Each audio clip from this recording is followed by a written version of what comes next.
بسم الله الرحمن الرحيم والعاديات ضبحا فالموريات قدحا فالمغيرات صبحا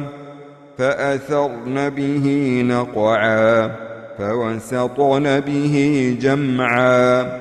إن الإنسان لربه لكنود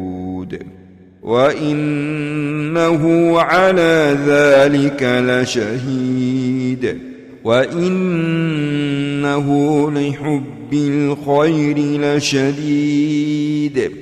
أفلا يعلم إذا بعثر ما في القبور وحصل ما في الصدور إن ربهم بهم يومئذ لخبير.